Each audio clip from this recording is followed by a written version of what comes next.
And we record the meetings so that we can provide them to the city of Franklin. They put them on the city's website under a tab called neighborhood meetings. So in the event that one of your neighbors wasn't able to make this meeting today, in the event that somebody else would like to see the plan or hear the recording of the meeting, that will be available on the city's website. It typically takes a couple of days to get the files transferred and uploaded. So just so you're aware.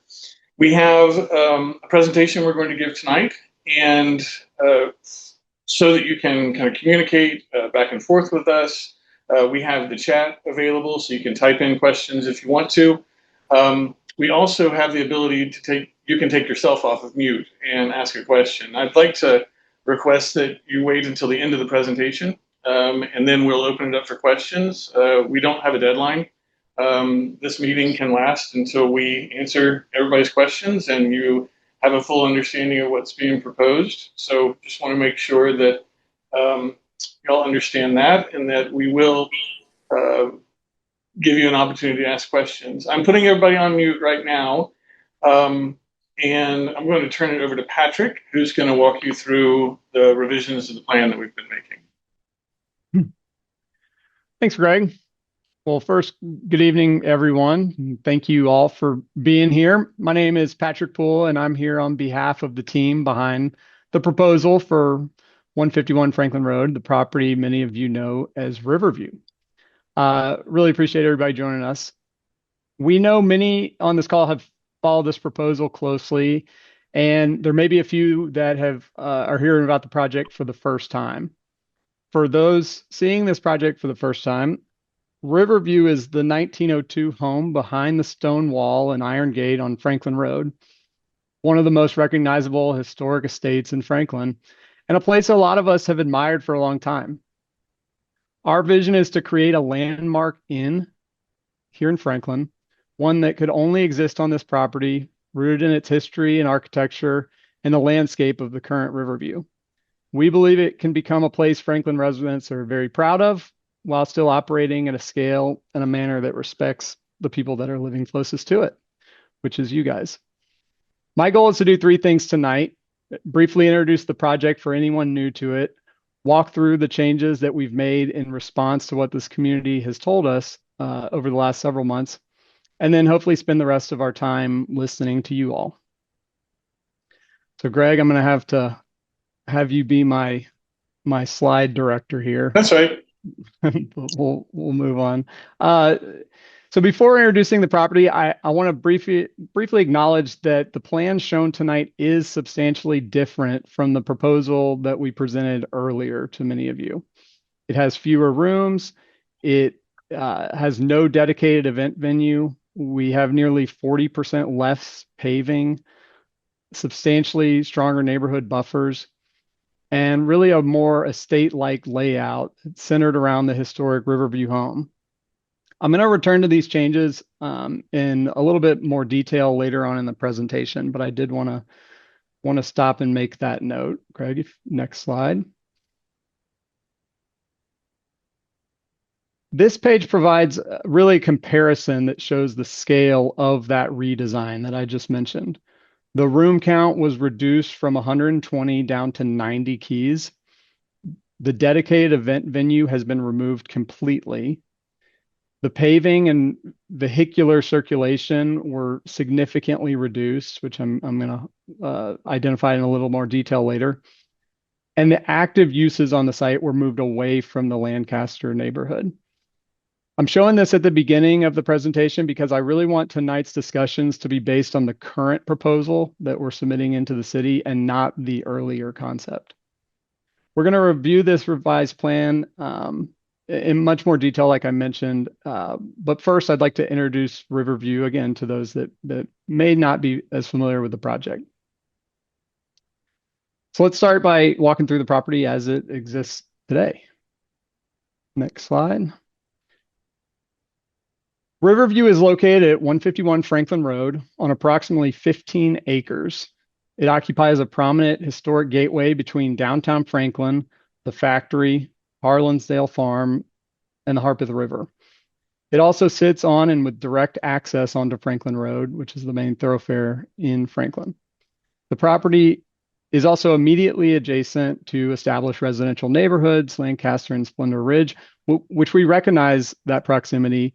And protecting the neighbors and these people on our call tonight is really one of the central planning and design guidance that we've been working through over the last few months. On the next slide, the property itself has several historic structures dating back to 1902. The main house, the barn, and the smokehouse among them, as well as many mature trees, large open grounds. And these are what give Riverview its character, and they're central to what this whole plan is built to protect. Our plan begins with retaining and restoring the contributing historic structures and maintaining the home as both the visual and front door to the rest of the property. As you can see on this page, these photographs show the home as it exists today, which is a treasured building that needs a viable future. It's one of Franklin's most recognizable private estates with significant architectural character and commanding presence along Franklin Road. On the next slide, we'll see some existing outbuildings. The barn, the smokehouse, these are all contributing historical structures, and the plan is to preserve and reuse them as part of the property's next chapter. I did want to point out, and something we may talk about further on in the preservation, that there is a spring house that was located here and put on the registry in 1987. But unfortunately, with no active use or support for that structure, it unfortunately did fall into disrepair. Our plan is to restore that to its original structure. On the next couple slides, our ambition is greater than simply maintaining the historic property, and we believe Riverview can become a landmark inn for Franklin, a real distinctive, deeply local place where residents can dine, visit the spa, enjoy the gardens, and bring visiting friends and family to experience something that belongs uniquely to this community. For those, again, new to the project, we're proposing to adaptively reuse Riverview as a 90-room boutique inn organized around the historic home. The intent is not a conventional hotel block or a nightlife destination. It's an estate-scaled hospitality use built around the restoration and continued stewardship of Riverview. Over these slides, you can see a lot of the inspiration images, and that's exactly what they are. They convey intimate scale, residential character, smaller rooms, rich materials and spaces that we still feel like the historic home rather than any type of real commercial lobby. Inside the estate, the landscaping is envisioned as a series of quiet gardens and smaller outdoor rooms rather than one large activity area. The goal, again, is to be calm, dispersed experiences that reinforce the residential scale of the property. On the landscape portion you're seeing on that back screen, Greg, the historic home and front lawn are really the main feature of what's visible from Franklin Road. And as we're going to get into in some of the site plans, the property edges, we will utilize expanded landscape buffers that include carefully designed manicured plantings combined with the existing trees to really carefully design screening intended to provide meaningful separation between the existing homes. I think over the next couple slides, you'll see a mixture of both some of the amenities on site, including the restaurant and spa. Moving over to our concept plan. So this is a repeat slide, but on the left, I'm going to call out some specificity. The left is our earlier concept, and on the right is the current plan. Following the earlier neighborhood meetings that we had back in the spring, and then further discussions that evolved throughout the summer, we substantially redesigned this proposal, and there's really 6 real changes that came directly out of it, which I want to walk through in detail. The first is we reduced the inn from 120 rooms down to 90.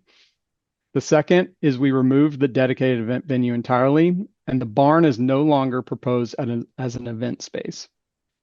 We cut paving by nearly 40%. We've added landscape buffers of 50 feet or more along the neighborhood edges, 50 to the north, 75 to the west. We also shifted the active uses, including the pool, the spa, and any place where we thought there would be higher traffic to the south, away from the Lancaster residential edge.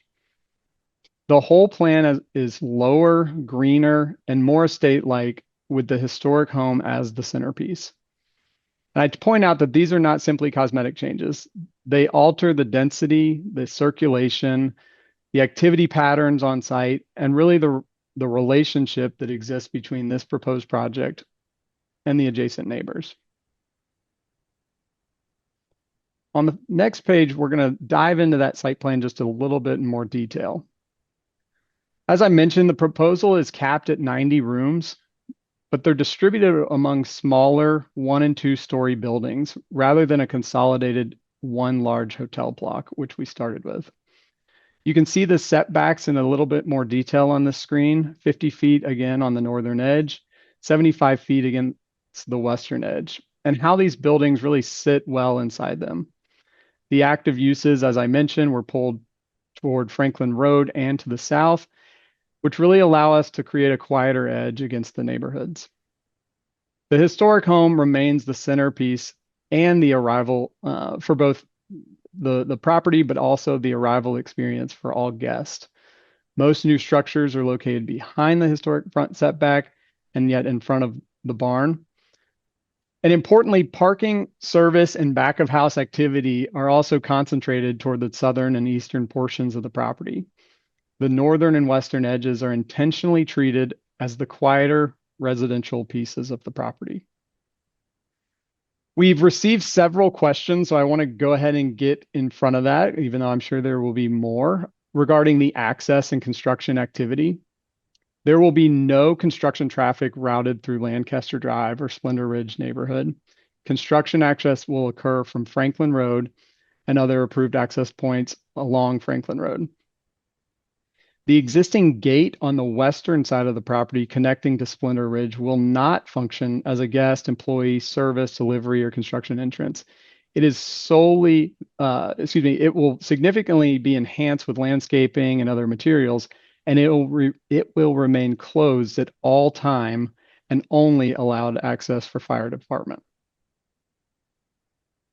The objective is to maintain the estate-like composition with multiple smaller buildings organized through lush and manicured landscape rather than creating an appearance or operation of any type of commercial hotel. Greg, I may flip it back over to you to talk a little bit about the residential landscape buffer, as well as the special considerations that we're putting forth in our Envision Franklin plan amendment. Sure. In the Envision Franklin considerations, we are committed to a majority of evergreens and a layered landscape where evergreen trees such as magnolias or tall arborvitaes would provide screening both in the 75-foot buffer and along the 50-foot buffer that we're showing to the north. We want to keep and maintain the existence of any existing trees that are within these setbacks.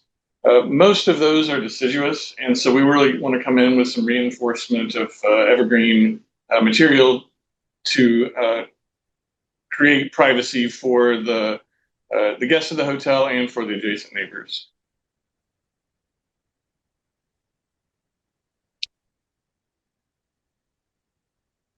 Perfect.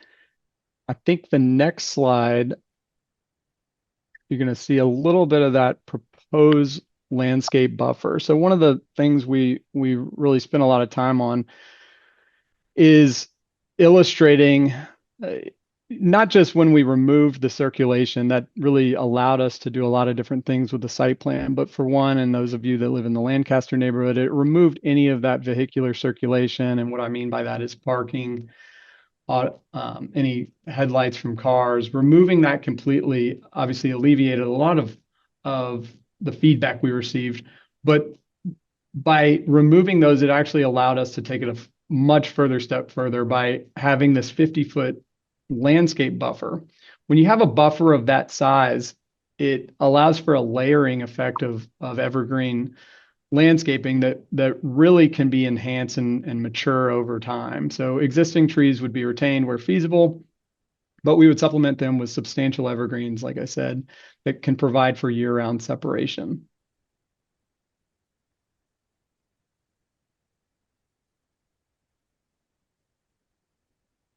And this is the specific consideration or special consideration that we've actually drafted for the plan amendment.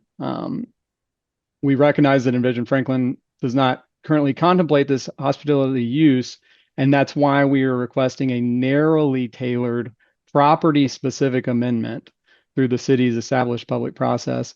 The physical plan follows Envision Franklin's underlying guidance, and we definitely want to make mention of that. We will be preserving Franklin Road's view shed, retaining an adaptive reuse of the historic house, barn, and smokehouse, all of which are encouraged by Envision Franklin.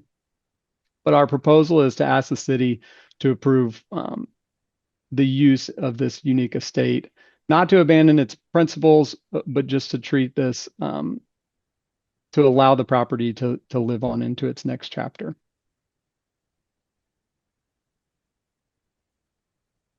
Next Also slide. written into the Envision Franklin consideration is that parking is to be on the south side of the plan. We do have a few parking spaces here located behind the barn, which would be the restaurant. This is really intended to provide ADA accessible parking for wheelchair and disabled access to the restaurant because it sits higher up in elevation. So we know that we will have some ADA parking. This is not intended for service. The service to the restaurant will be at the lower level of the garage. And the kitchen dining will be in the front part of the barn, whereas the food preparation would be to the back, making sure that any restaurant or dining activities would be to the front.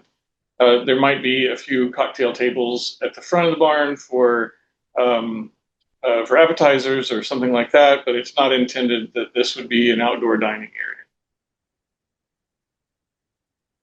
Yeah, and Greg, you can keep on this slide for just a second. Sure. Some items that, again, if anyone is new to this project, some things that may be standing out to you are, well, where is all the parking? And part of our special consideration will be that we will not only maintain a specified number of parking spots, which is included therein, but also where those parking is located, like Greg mentioned.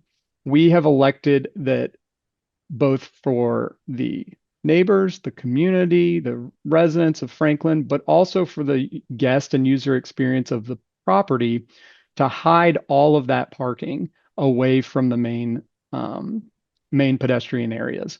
So we have the benefit, if you will, of a grade change of the site, and that allows us to construct a parking structure that really sits inside the grade change so that the two main structures you're seeing on the plan next to the pool will actually sit on the same grade as the historic home and the barn, and that parking will be shielded underneath. As Greg mentioned, that provides us an additional benefit of having any service and trash pickup, etc., to not only be shielded, but have it in a very centralized location that helps with operations, but it also helps with any traffic flow, only come to a certain touch point before it exits the property. So that was a good call out. Patrick, do you want to talk about the open field and the?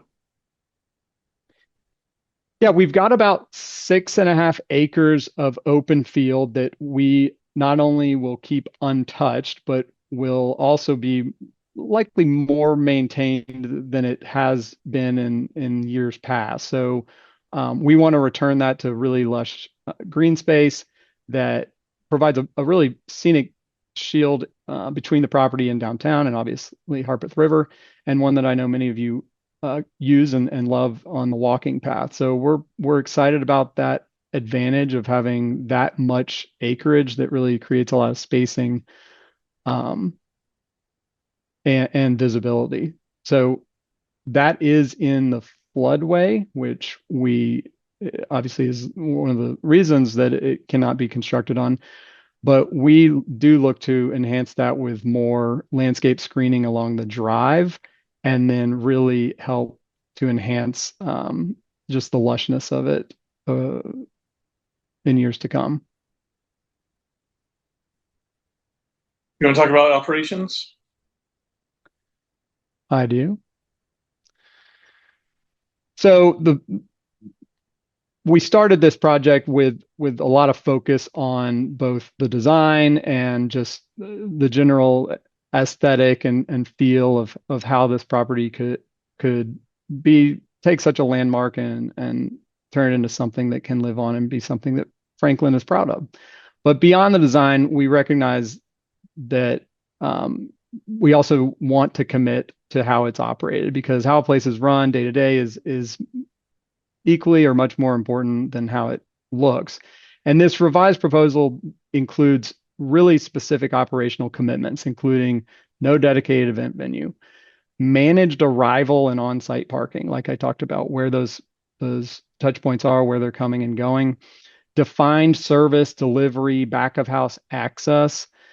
We've also addressed lighting, amplified sound, and outdoor activity that we're committing to and as well as permanent maintenance of those landscape buffers and screening. Landscape buffers are great on paper, but we really are committed to maintaining those so they not only stay in a beautiful state, but continue to grow and mature, and it's something that really beautifies the whole property. So just to reiterate, no guest, employee, delivery, service, or construction traffic would come through Lancaster or Splendor Ridge or through that western gate, and that's also part of our operating commitment.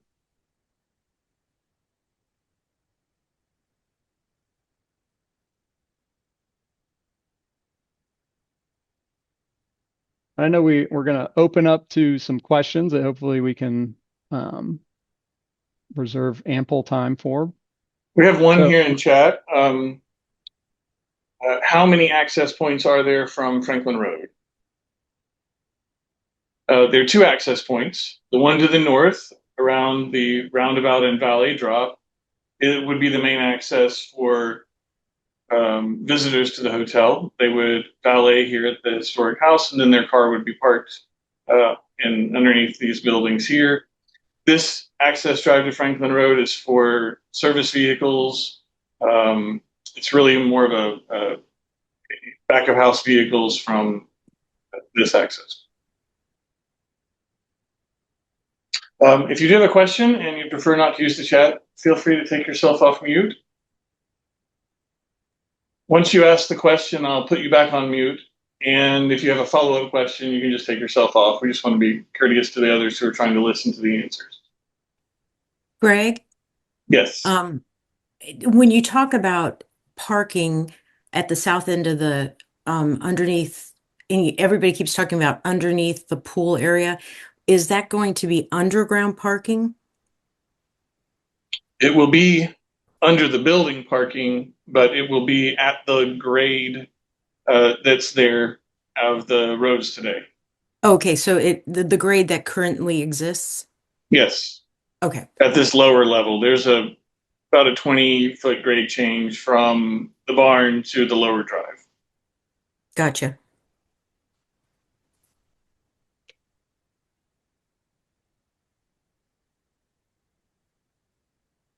Patrick. Patrick, okay, go ahead. Jerry Cloft. This looks like it's a beautiful project, and there's a lot of great thought in here. But I think you're one project too late for Franklin downtown. I live on Franklin Road at 345 Franklin Road. It has become almost impossible with the development of the factory to get out of my driveway. From 7 to 9, we need a traffic study. And I think if the traffic study alone was done, this project would not have an ability to move forward beyond tonight. We have choked the access, and particularly the comments that I heard with Franklin being the access for not only the visitors, but also for the delivery services, makes this project really untenable. Franklin Road needs to have either a huge widening, or you move this project to another concept in a facility where they have the proper uh, access from a car count to be able to make this thing a viable project. I can't. Uh, I've been a resident since 2019. So over this 7-year period, it was a joy to get there in 2019 and 2020 out of my drive. It's impossible. And Patrick, what you've done, you've protected the Splendor Ridge people, but you've done nothing to the residents on Franklin Road.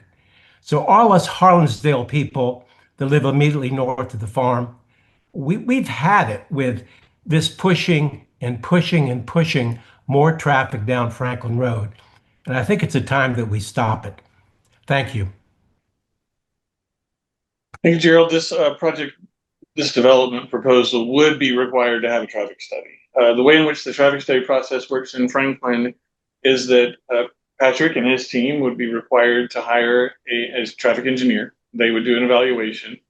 And then Patrick's team would have to hire a third-party traffic engineer that would represent the city of Franklin's review. Patrick does not get to pick and choose what off-site road improvements are required. That's done by the third-party reviewer in the city of Franklin. So that would come later on in this process. Thank you for your comments, your question. Holly, do you have a question? Greg, I want to have just a follow-on comment. Okay, It is obvious that in spite of what's being done with traffic, the margin account or the margin district and the new proposal for all the retail across the street, the margin district, clearly discounts any rational traffic counts and traffic studies that are being done. There's no way you can squeeze more people through a single lane street on Columbia or the main street in this town. Somebody needs to get a third party from out of state to make went an out. honest study. It froze on him.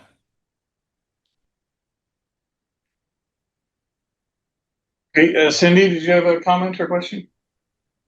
I have a comment. My name is Lisa Ann Flowers. I'm at 210 Franklin Road.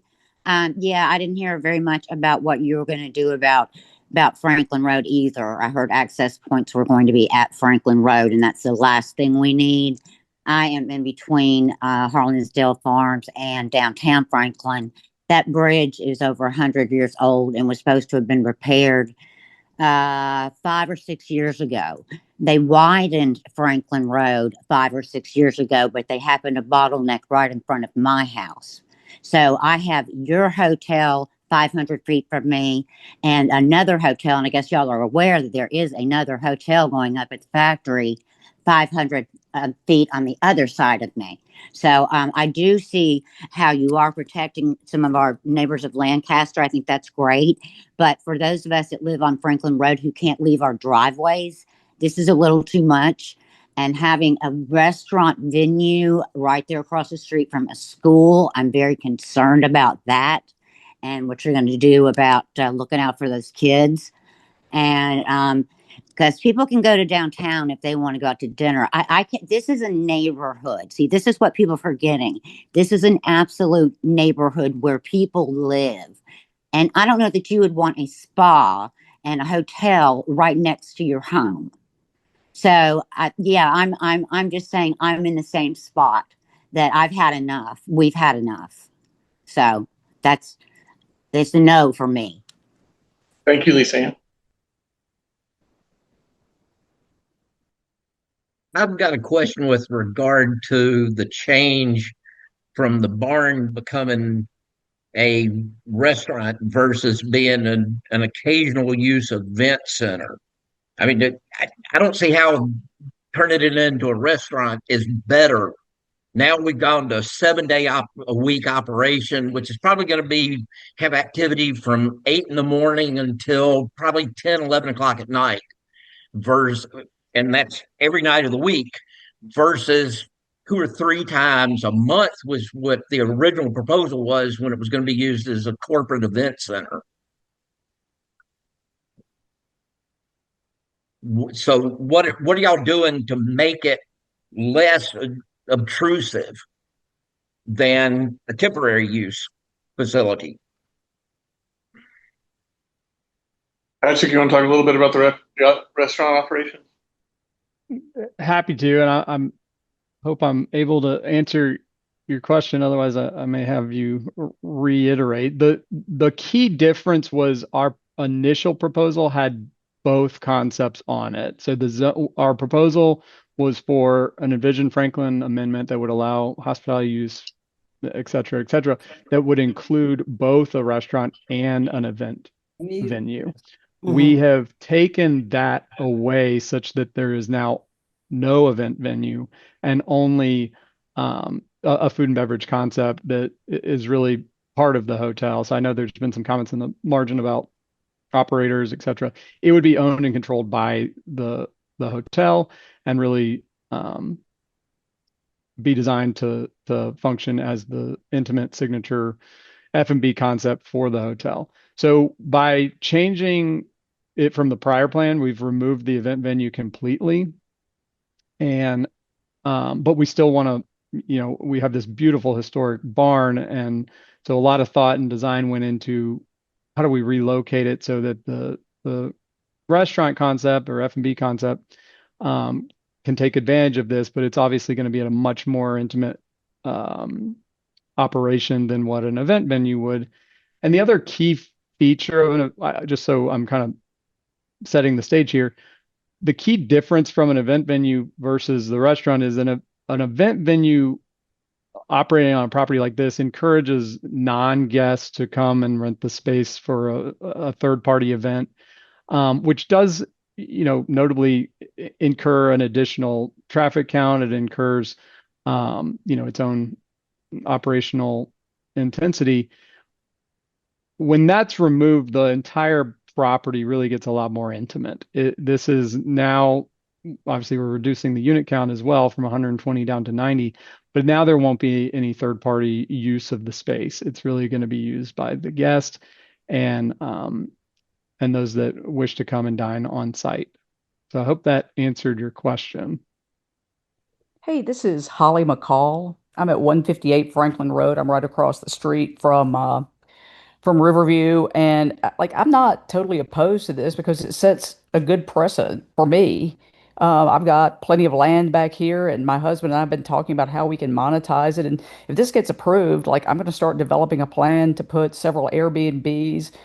We also have a barn. It's older than the one at Riverview. My family's been in this house since 1890, so I'm definitely going to start trying to hold events here. We get asked all the time, put some Airbnbs and market it as be a part of one family's historic experience. So from that standpoint, I think it's a great precedent.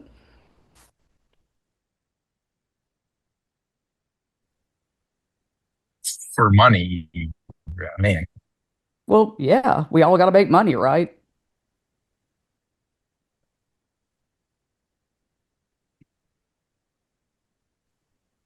Well, great idea, Holly. This is Phil Hartz, 191 Splendor Ridge. And what I wanted to ask, I see that this new updated site plan, and correct me if I'm wrong, I counted 10 buildings on the property, 10 additional buildings that are not the barn or not the Bethlehem house. And in your original plans, you had 8. So you did scale some of it down as far as the pavement, but it looks like you've added a couple of buildings in this, and I just wanted to make that note. Um, I'm not sure why. Can you tell me how many people the restaurant will hold? What's your capacity or your capacity for that? Sure, and I'll comment on the buildings as well, but just to the restaurant, we are looking around 100 seats, so it's for general standards from a fine dining experience, it's going to be a more intimate setting.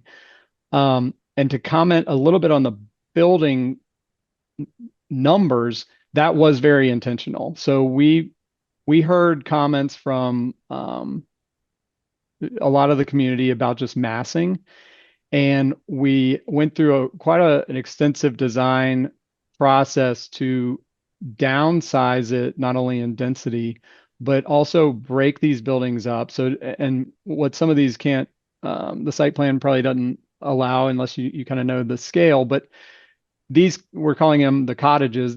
The smaller buildings have a much reduced square feet. So we're about 2,800, I think, footprint.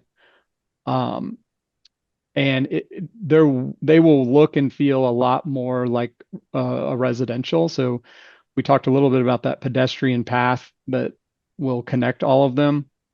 It's going to look and feel a lot more historic Franklin and less like those larger blocks that we had in prior iterations. So that was very intentional, to come up with more structures in its place, but much smaller in size and scale. Yeah, that I wanted to let you know, Patrick, I still feel the same way about this development when you first brought it to me. And I am not for changing Envision Franklin at all. I'm not for having this be a commercial property because when I bought here, it wasn't a commercial property. If you had been here first, I would have no problem with that. If I had bought here, I would have known what was going to come here and be in that property or be proposed to be for that property. The other thing I wanted to note is one of the first meetings you showed many hotels within a lot of different cities within the US and brought those to not only us, but the Planning Commission. And as we looked into that, any hotel of this size or this magnitude always had a park across the street or around it or a commercial space, stores, but never any residential. Never any residential was a development planted like this anywhere else in the nation that you had proposed that, you were trying to mirror some of those hotels.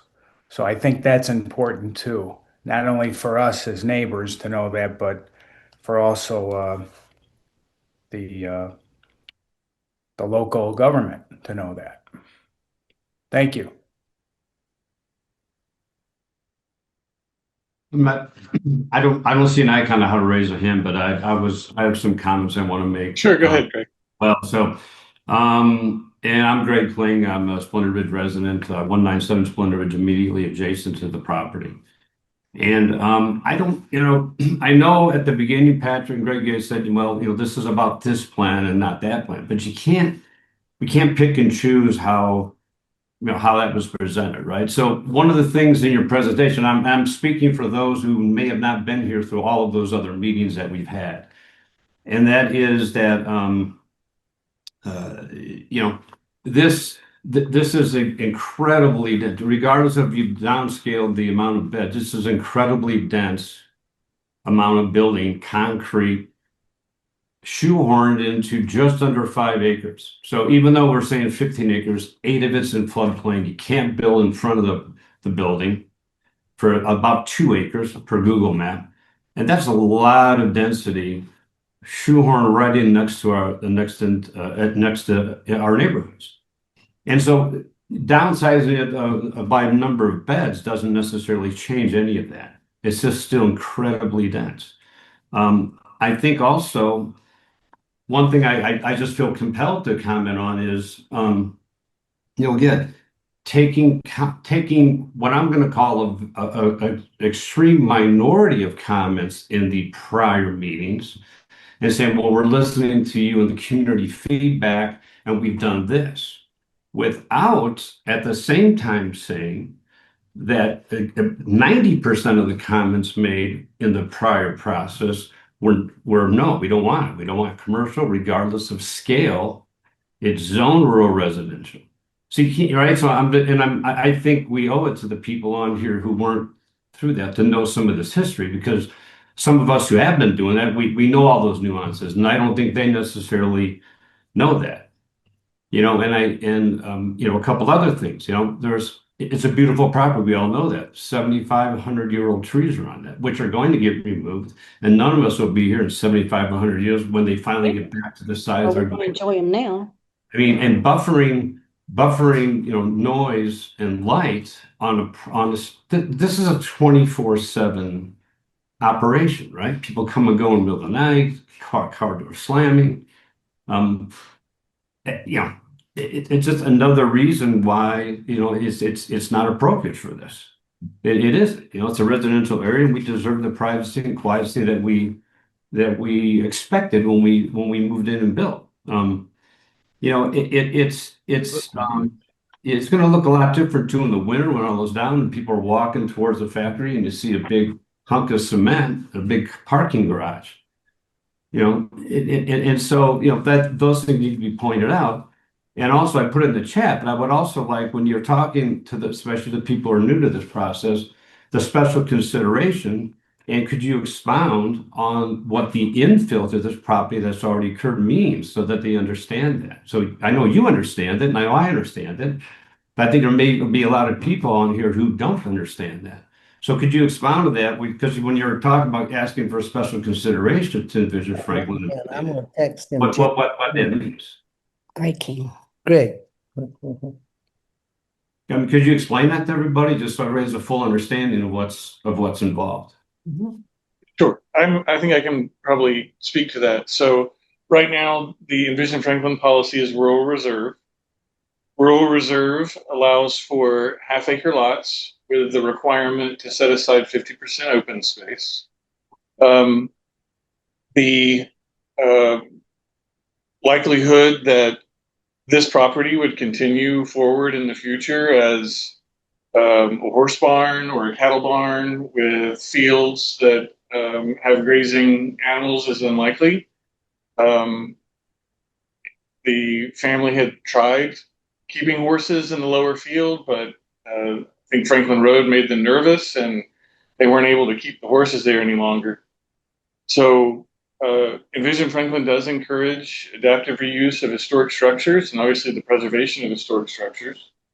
And so the special consideration is a request by the planning to the planning commission for them to consider hospitality as a specific use for this property. It's a public hearing. It's a vote at the planning commission meeting. We are currently on track for the September 24th planning commission meeting at 7:00. We have a joint conceptual workshop presentation to the planning commission and the board and mayor and aldermen on August the 27th at 5:00. No, I understand that, but I'm asking, can you explain to the folks here about how the prior, essentially Splendor Ridge was the infill? And how as I understand it, once an infill has occurred, Envision Franklin says there's to be no further development. So that's what I'm asking you to speak to or to explain it. And maybe I need to understand it, but that's how I understand it. I mean, I'm just asking you to explain it to folks here. I have a question. Envision Franklin talks about historic preserved homes that are within a neighborhood. And this particular property fronts on Franklin Road and Splendor Ridge is behind it. It's not within the neighborhood. So I think we believe that we are in alignment with Envision Franklin from that respect. But the staff doesn't agree with that, does it? Staff No, they don't. They don't agree. Yeah. That's correct. Yeah. So the staff's position, as far as I know, hasn't changed since March, right? That's correct. Yeah. Okay.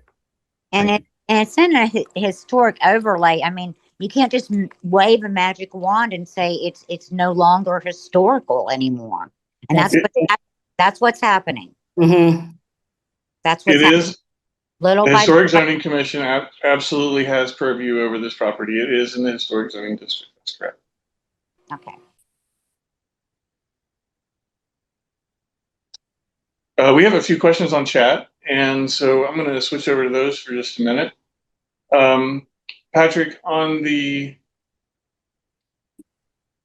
Sorry, let me get to the right screen here. Under the special consideration, Patrick, we talk about private functions. Can you differentiate between a private function and an event venue?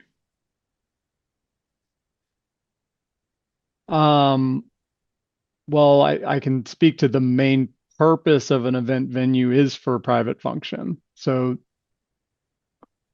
that I don't want to be quoted on what is defined as an event venue in any of the Franklin City Code. But a lot of things come down to intended use, and for an event venue, that is the intended use is for private events. And private function in this instance would be a private dining event, correct? Private family gathering. Sure, it would Within be the treated restaurant. just like a typical restaurant where we could have a family take 10 seats and um but not that wouldn't be considered a private event from other kind of Franklin requirements. Sure. And somebody asked, what is the current zoning? The current zoning is R2. It's a residential number 2 district. It would allow for the same development that is currently Splendor Ridge. Splendor Ridge is also R2. Our tonight's 6 operating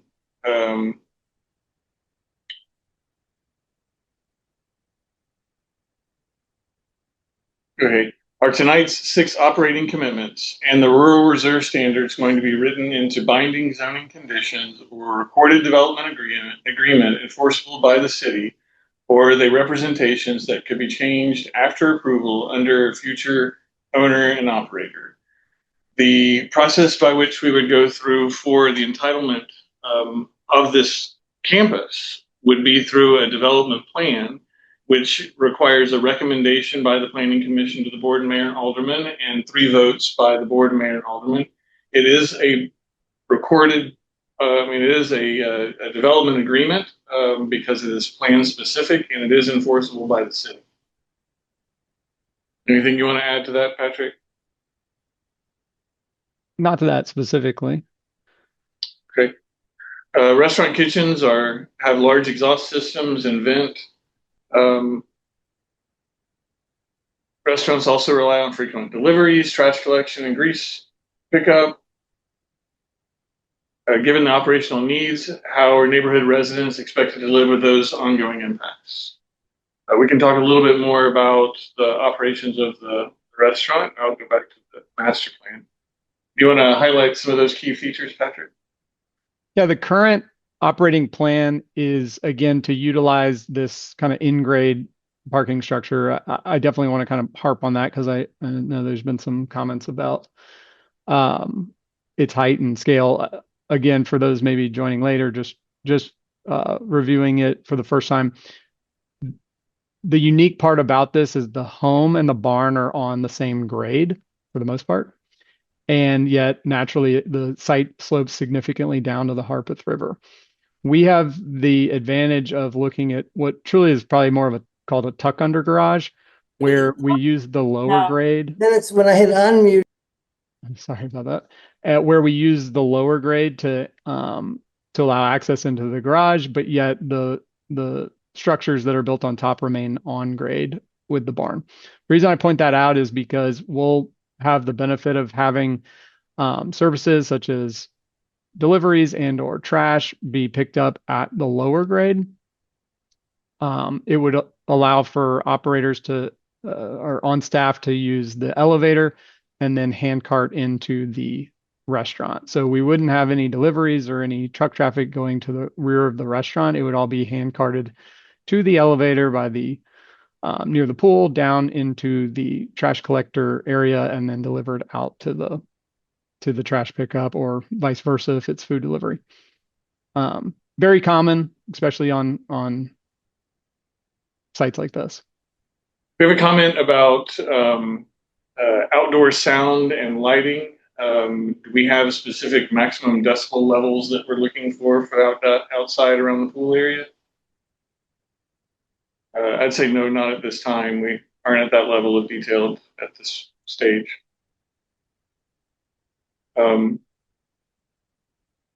What does no dedicated event space mean? Could there still be events in the restaurant?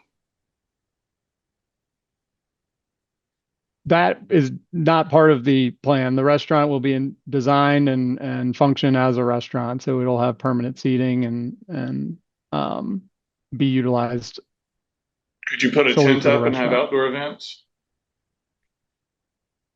We will not be marketing as outdoor events, and any events outside of the existing zoning would have to go through, I believe, any special city permitting, just like they do for some of the Franklin festivals. So not currently designed to incorporate any of those.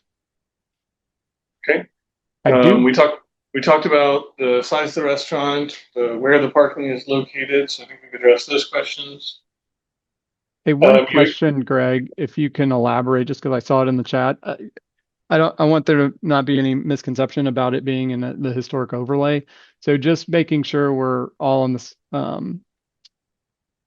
just comment on that we still are required to go through historic and abide by all of the guidelines when it comes to not only their approval of site plan, et cetera, but also down to the materials and design features. Okay. We'll complete an independent studies to be published well in advance of the Planning Commission's vote.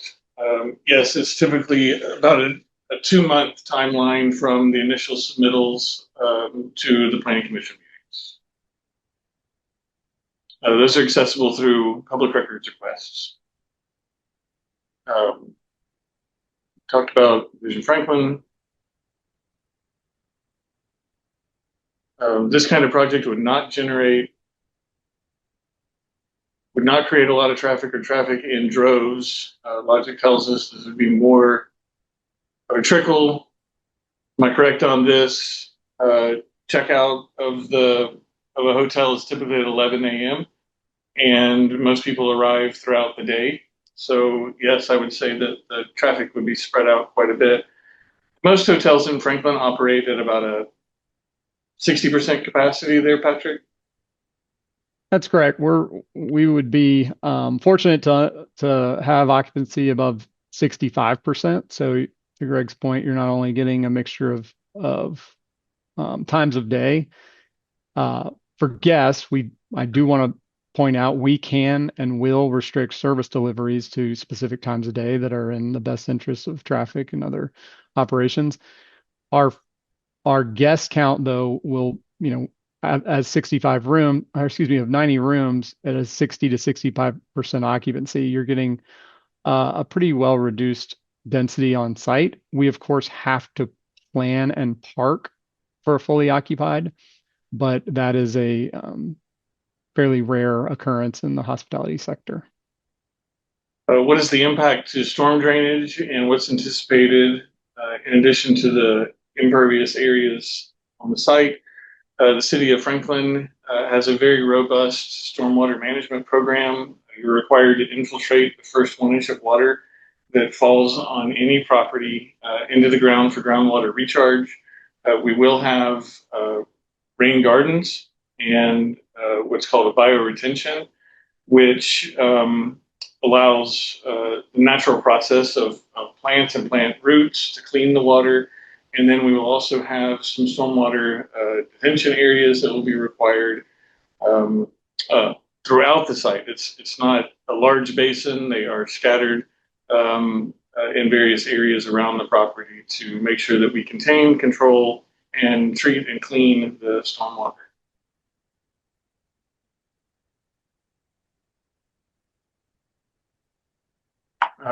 We can go back to questions if anyone wants to take themselves off mute if they've thought of anything else they'd like to ask.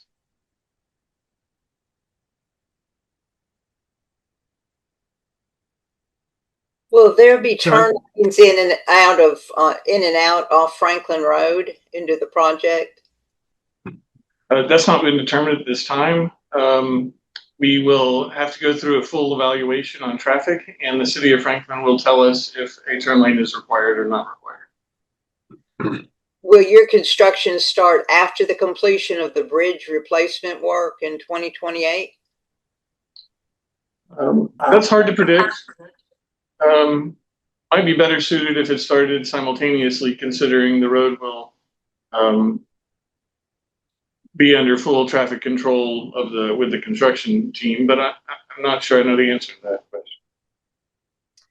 Will your southern access road be widened and reconfigured to allow for larger delivery vehicles? They would need to be. That's correct. Okay. Lori, Greg, did you have a question? Oh, I'm sorry.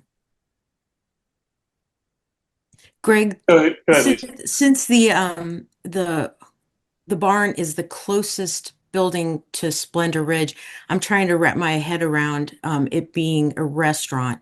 And I realize that you're talking about the back portion would be the kitchen, the front portion would seat the guests, but nobody has put a number on how many that would seat. Oh, Patrick did. He said approximately 100. Okay, I'm sorry, I missed that. No problem.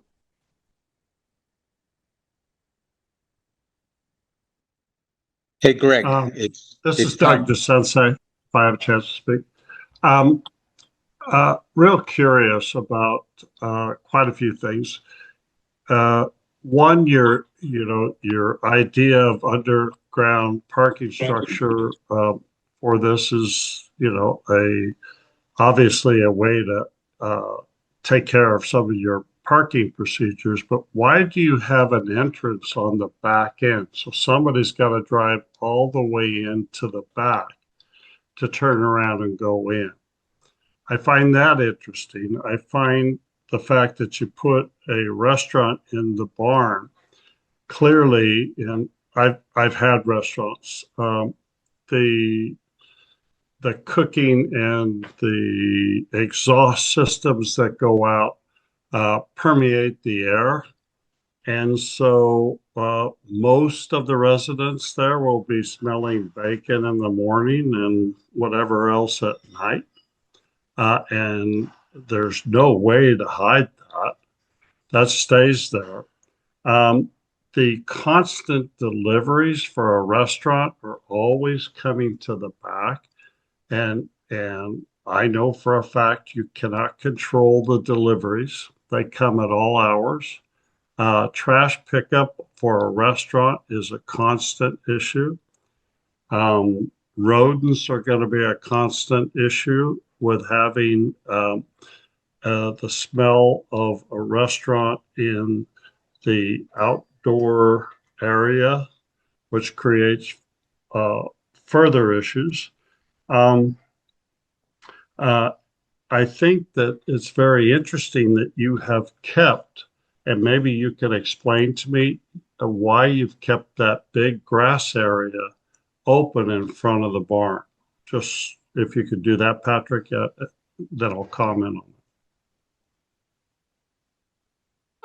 on it. Yeah, happy to. So south of the barn, we've got this pedestrian path, which is really going to be one of two main pedestrian paths connecting all of the structures on the site.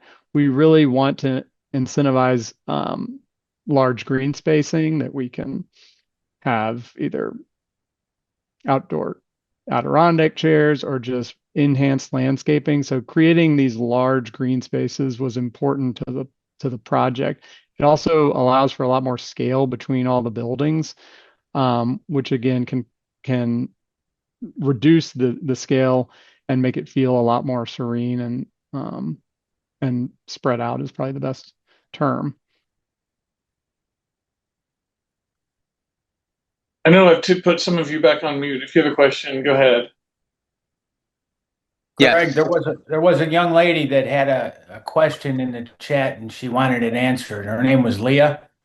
Yeah, I'm working my way through those as well. I thought we would just kind of take turns back and forth. Go ahead, Doug. Yeah. Okay. Who's next? If I could please, I wish to comment back on that green area out in front. I prefer honesty, Patrick. Okay, and that's why I wanted to hear. That area is clearly a gathering area. Okay, you have plenty of green grass all over the place to stick Adirondack chairs. I find that that is going to be used for a potential in future site for outdoor parties, et cetera, et cetera. So I really wish that you would address the truth to that, because that is a square, open, flat area that you're putting there. And I find that a little bothersome with your answer. That's just my opinion, but I don't like it. Second of all, the parking that's behind the barn, you're saying that that's going to be for handicap zones? How do you plan? Where's the delivery come from? It's going to come all the way back and around. Has to go into the back, because guess what? You have the all the equipment for the restaurant's going to be in the back. So aren't you going to be delivering directly into the freezers, etc., refrigerators? And that leaves the other appointment, those parking lot, that parking right there. There's no room for trash. So when you lay something out like that, and I want to say this, Greg, I mean, you're doing it the best you can for all these different things, but you're jam packing all this in a 5 acre zone, and you're you're trying to get everything, and yet the truth of the matter, the 24/7 operation of this is going to be intense. You can't have 90 residents, and you got to have a place for food. You're going to have a place for parking. People are going to be coming and going 24/7. Yes, you check out at 11. Some people come in at 12. Some people are going to be coming in at 2 in the morning that are driving. You have no control over that, because it's a commercial property that's open 24/7.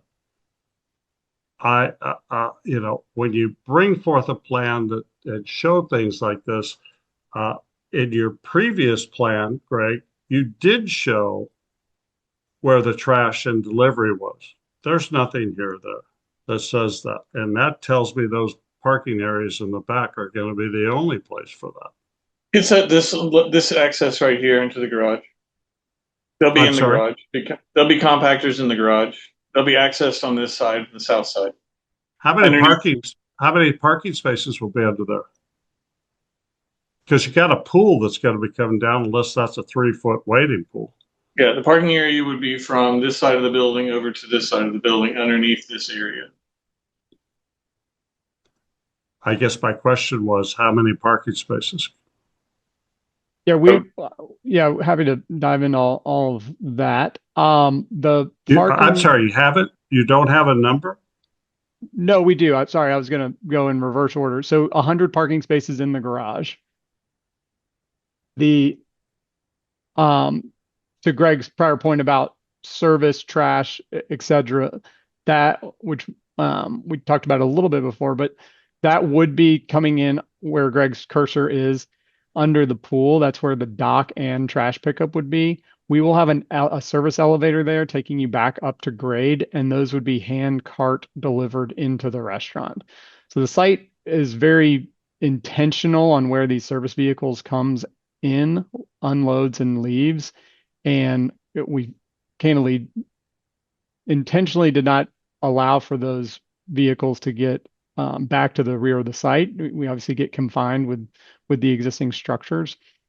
So that was the intent of drawing this such that we utilize the existing structure with service elevator and allowed it to be used as the main service. I will point out the deliveries to and from the restaurant are just one of the deliveries of an operation like this. We will have hand cart deliveries into the main house if there's any light hors d'oeuvres or any appetizers being offered in the main house. We will have other supplies that come for an operation like this. So having that centralized delivery zone right in the garage was very intentional.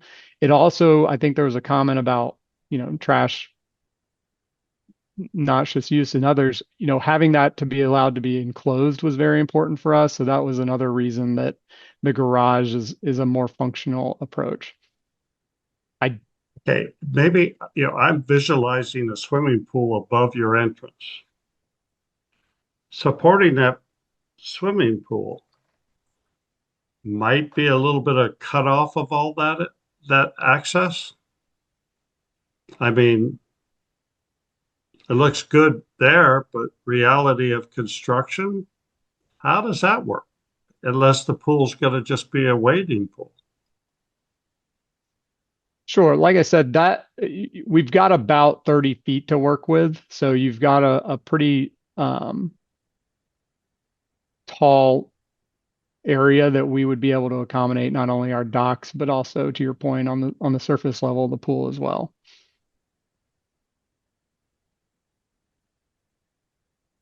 But so, Leah, I found your the question. deliveries, again, and I'm trying to follow your answer on that, but the deliveries are going to be coming out, and then you're going to have an elevator that goes down for trash and everything to be able to go down to trash bins, et cetera, that are going to be underneath the pool area.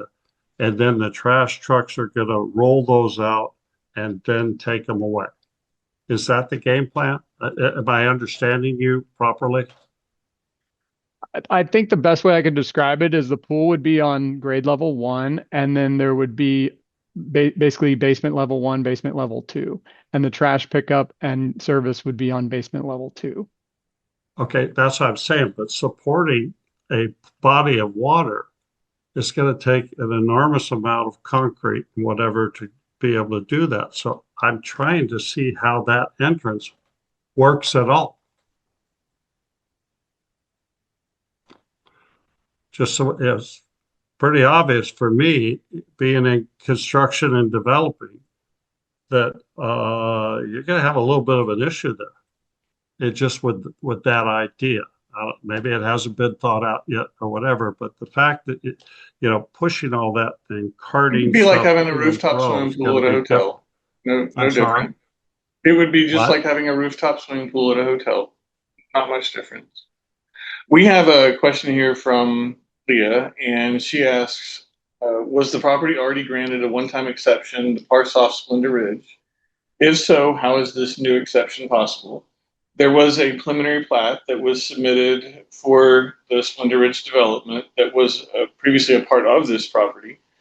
The road was constructed for Splendor Ridge, and then a final plat was recorded with the city of Franklin that subdivided that property from this property. The historic home, the barn, they are not a part of the Splendor Ridge Homeowners Association. They're a separate, independent property, and future subdivisions of this property is still permitted through the city of Franklin's zoning entitlement regulations. There's not a one-time exception rule.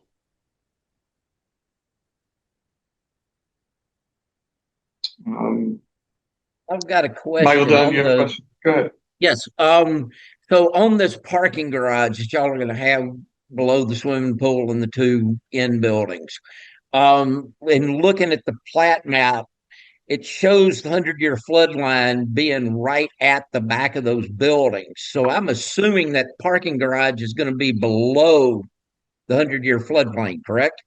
No, it would be at the 100-year floodplain line. Okay. I don't I don't quite see how that's going to work. But if you say it is, that's fine. But I just haven't been familiar with that area. If y'all are going to put two levels below the end, the bottom level at least is going to be below the 100-year floodplain. Well, it shouldn't be. It should be at the 100-year floodplain or slightly above it. Well, how does that fall into the requirement that it's got to be at minimum of 3 feet above it for any structure? That's for residential houses, not for commercial. Okay.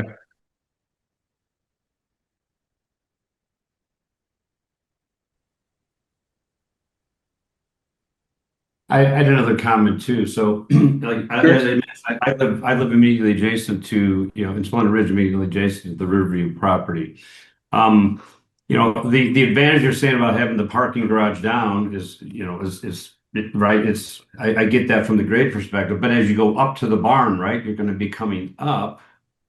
And I can tell you right now, I believe this is what I've been told, but I believe that little cabin between the main home and the barn is a short-term rental Airbnb or something like that.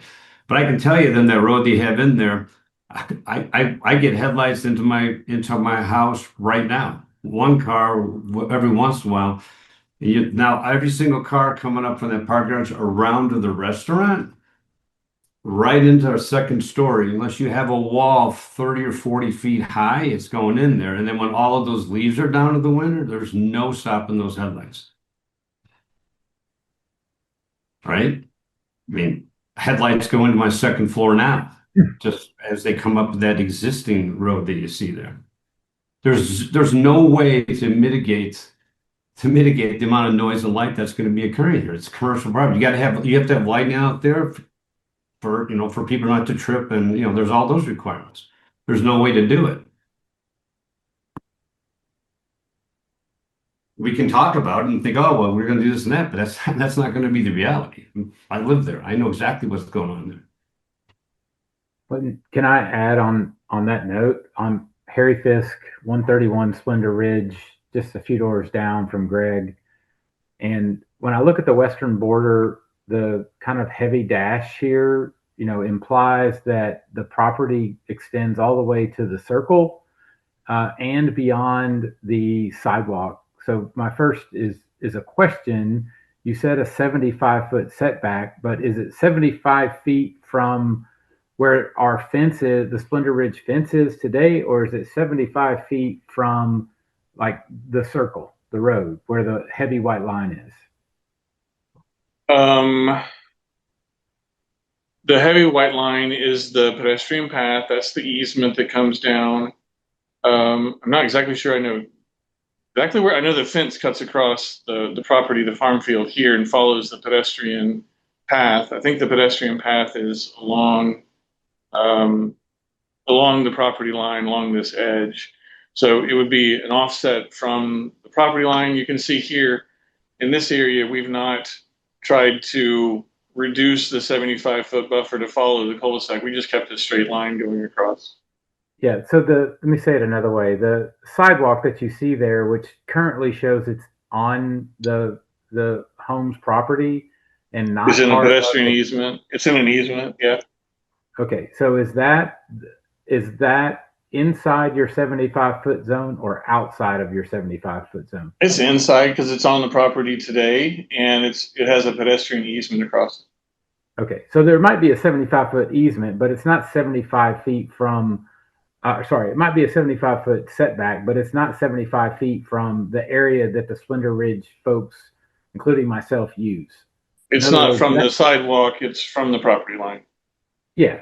So to Greg's point about like the trees and whatnot, the buffer is just not nearly wide enough to truly be a buffer. Okay.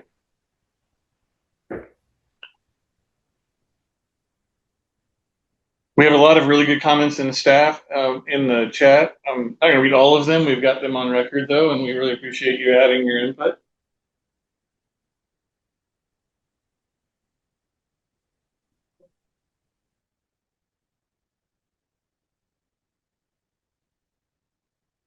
Harry, do you have another question?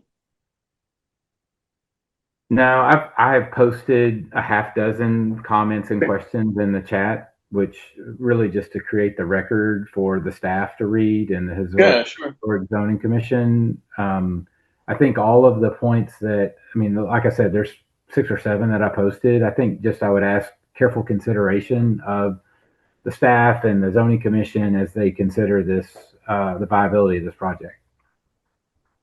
Great, thank you. Yeah, likewise. Okay.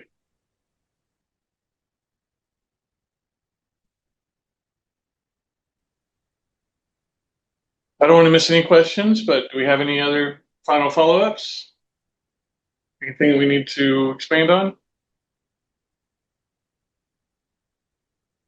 Well, thank you all very much for your time. Thank you, Greg.